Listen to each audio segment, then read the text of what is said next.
We had some of these trolley rollers in the shop for a different project, and I got looking at these things, and they're really cool, and have some really neat applications.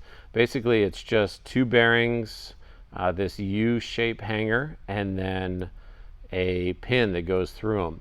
I got looking at these and was sliding them on conduit, and really does a neat job of just gliding right along conduit. The bearings touch, but the rest doesn't, and really got me thinking about how we could incorporate these and kind of use in linear motion, which is something I've wanted to do for a while.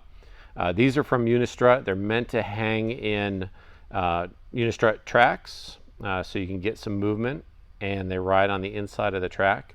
But I think there's a lot of uses for them with conduit. Now the downside is they're a little bit expensive.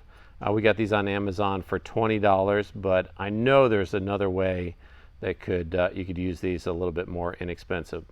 But you saw Jake's video where he did his bed, his pull-out bed for his camper van, and we were thinking he wants to put storage underneath it. And we're thinking, boy, it'd be cool if you had a pull-out section that would roll on bearings and kind of be storage underneath his bed. And that's what we took one of our shop carts and prototyped it and did that sort of thing. So you can imagine this could be a storage bin, could be a whole lot of different things, but it slides super well on these bearings. And the way that we mounted them was with the adjustable angle puzzle piece. So you can see the bolt goes through, and we use 30mm bolts, which are a little bit longer than our normal.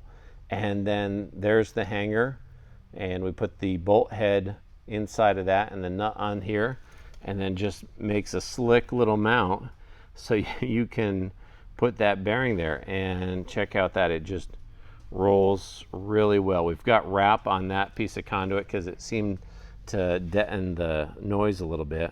And then 3 points, 2 at the bottom and then 1 in the top, and you could do that on both sides and then create a slide drawer. And you can even it just clears the pipe with the T connector, so you can push it all the way in, pull it out, and yeah, really cool kind of idea. I don't know how we could use this, or what you might be able to modify this, or maybe you have a different take on this, because I think there's a lot of other ideas too. We were playing around with using it just with the threaded nut inserts and then putting it on the end of conduit and then creating kind of this motion. You would have to box this out and have 4 rollers, but you could do kind of a window or a door configuration as well. So a lot of different possibilities. We'll link these down below. And again, these are a little bit expensive, but you guys might be able to find something a little bit more affordable, some other method for doing linear motion. I'm really interested in that, and let us know in the comments what kind of ideas you have and what you think this might be useful for. Thanks so much. We'll see you next time.